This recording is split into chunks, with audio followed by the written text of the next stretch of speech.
તો આપણે આવી ગયા છીએ બગદાણાની ભોજનશાળામાં। તો આ મિત્રો ભોજનશાળા એક એવી છે કે જે અત્યાર લગી આપણે બેસીને જેટલા ભાવિ ભક્તો આવતા હતા તેને બેસીને જમવાનું પીરસવામાં આવતું હતું। હવે ટેકનોલોજી પ્રમાણે જે અંદરનું રસોડું છે તે તો આધુનિક હતું જ તે, પણ અહીંયા બેસીને પીરસવામાં આવતું હતું। એવું નથી કે અહીંયા સ્વયંસેવકો ઓછા છે, અહીંયા 350 ગામના સ્વયંસેવકો હાજર હોય છે।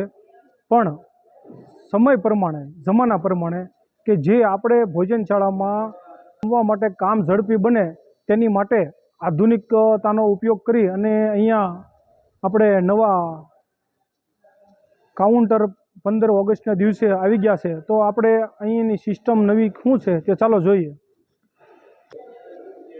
જેમાં થાળી અને વાટક્યાની આ રીતની ટ્રોલી હોય છે, બંને બાજુ થાળી અને વાટક્યા દેવામાં આવે છે। અને આ આપણે વ્હીલવાળા જે સ્લાઇડ વ્હીલવાળા હોય છે તેમાં શાક, લાડુ, ખીચડી, રોટલી આ બધું જ રાખી અને માણસો જ્યાં બેઠા હોય ત્યાં તેમને બેઠા બેઠા જ તે જમવા દેવામાં આવે છે। કોઈને ઊભું થઈને લેવા જવાનું હોતું નથી। અને આ આપણે થાળીની ટ્રોલી છે જે આખી વ્હીલમાં બનાવવામાં આવી છે। તે વ્હીલ દ્વારા આપણે આગળ જોઈશું વિડીયોમાં કે કઈ રીતના માણસોને કઈ રીતનું પહોંચાડવામાં આવે છે।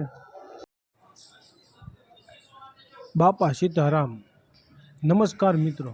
તો હું સંજય રાજપૂત તમારું સ્વાગત કરું છું આપણા નવા બ્લોગમાં। જે આપણે બગદાણામાં જે આપણે ગુજરાતમાં મોટામાં મોટું રસોડું, જે 12 મહિના ચાલતું મોટામાં મોટું રસોડું ગણો તો બગદાણાનું છે કે જ્યાં તમે ગમે ત્યારે જાઓ 8-10 હજાર માણસો બપોરે અને સાંજે તો જમવામાં હોય જ તે। તો એવા બગદાણા ધામમાં આપણે નવા 15 ઓગસ્ટના દિવસે ડાઇનિંગ ટેબલ અને આ તેમનો સામાન આવ્યો છે, તો તેમાં કઈ રીતની સુવિધા વધારી છે રસોડામાં, તો ચાલો વિડીયોમાં મિત્રો બન્યા રહો અને આપણે આગળ જોવી। અને મારી ચેનલમાં તમે પહેલી જ વાર હો તો ચેનલને સબસ્ક્રાઈબ કરો, લાઈક કરો અને વિડીયોને શેર કરો। અને તમે પણ જો બગદાણા સેવામાં આવતા હોય, મંડળમાં આવતા હોય તો કોમેન્ટમાં બાપા સીતારામ જરૂર લખજો, કયા ગામના છે તે પણ લખજો। મિત્રો આપણે આમ જોવી તો બગદાણામાં ક્યારેય સેવા કરવાવાળા માણસોની ટીમનું માણસો ઘટ્યા નથી। કારણ કે અહીંયા આપણે જોવી તો 300થી 350 ગામોના જે ટીમો છે તે સેવામાં મંડળો જે છે તે મંડળો સેવા કરવા આવતા જ હોય છે। અને અહીંયા સેવા કરવાવાળા મંડળોની ખૂબ જ મોટી સંખ્યા છે। પણ આ આધુનિક જમાના પ્રમાણે, ટેકનોલોજીના જમાના પ્રમાણે કામ વધારે ઝડપી બને અને વધારે ને વધારે માણસો ઓછા સમયમાં પ્રસાદી વધારે માણસો લે તેવા હેતુથી અહીંયા ટેકનોલોજીનો ઉપયોગ કરી અને ટ્રાયલ બેઝ ઉપર, એટલે કે આમાં ટેસ્ટ કરવા માટે થોડાક જ કાઉન્ટર લાવ્યા છે। પણ આમ જુઓ તો ઘણા જ છે, પણ તોય તે માણસો જ અહીંયા એટલું બધું હોય છે તો અડધા માણસોને કાઉન્ટર ઉપર બેસી અને અડધા માણસોને નીચે બેસી અને પ્રસાદી આપવામાં આવે છે। આ આપણે પ્રસાદીનો વિડીયો જે બનાવ્યો છે તે સાંજના સમયનો છે વિડીયો, જેમાં લાડુ, ગાંઠિયા, રોટલી, શાક, કઢી, ખીચડી અને દૂધની પ્રસાદી જે દરરોજ સાંજે દેવામાં આવે છે। વાર તહેવાર હોય તો વધારે મિષ્ટાન હોય છે અને બાકી નોર્મલ દિવસે જાઓ તો આ સાંજની પ્રસાદીમાં ફરજિયાત હોય છે, બપોરે દાળ ભાત હોય છે।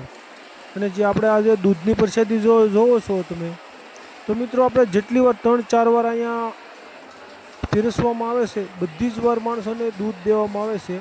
આપણે ઘરે કે દૂધ લેવું હોય તો આપણે એક વાટકી લેવી, પણ અહીંયા બધાને 3-4 વાર દૂધ પણ દેવામાં આવે છે। જે નોર્મલ દિવસે હું આ વિડીયો ઉતારવા ગયો હતો તેથી સાંજના સમયમાં, નોર્મલ સમયમાં બહુ પબ્લિક નહોતું, તો અહીંયા મિનિમમ 7થી 8 હજાર માણસો પ્રસાદી લેતું હતું। અને બધાને તે આ લાડુની અને દૂધની પ્રસાદી પૂરી પાડવી એ કાંઈ નાનું હુનું કામ નથી.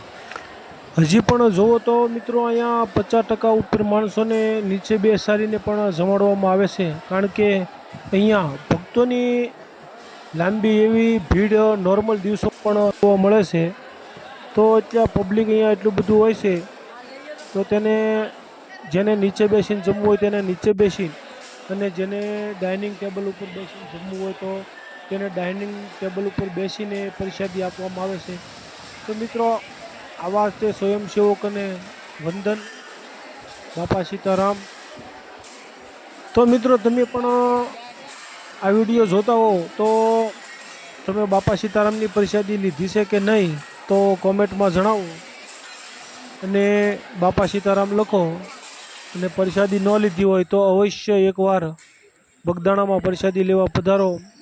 આ તેમનું અંદરનું રસોડું છે, જે આ મોટા મોટા ટોપ દેખાય તે સાંજનું આપણે પ્રસાદીની તૈયારી થઈ ગઈ છે, અને જમવાનું બધું જ બની ગયું છે. આપણે આ ખીચડી, કઢી આ બધું જોઈ શકીએ છીએ. અને જે સામે આપણને દેખાય છે ત્યાં આ મોટા મોટા ટોપમાં પ્રસાદી તૈયાર થાય છે, અને નીચે જ તે આપણે જે ઓલા ભૂંગળા દેખાય તેમાં સીધું જ તે એમાં ટ્રાન્સફર થઈ જાય છે. તો મિત્રો તમે બગદાણા સેવામાં આવ્યો છો કે નહીં, અથવા તમે બજરંગદાસ બાપુના બગદાણા પ્રસાદી લીધી છે, દર્શન કરવા આવ્યા છો કે નહીં, તો કોમેન્ટમાં જરૂર લખો. અને મિત્રો બાપા સીતારામ. મારી ચેનલમાં પહેલી વાર હોય તો ચેનલ સબસ્ક્રાઈબ કરો, શેર કરો અને લાઈક કરો.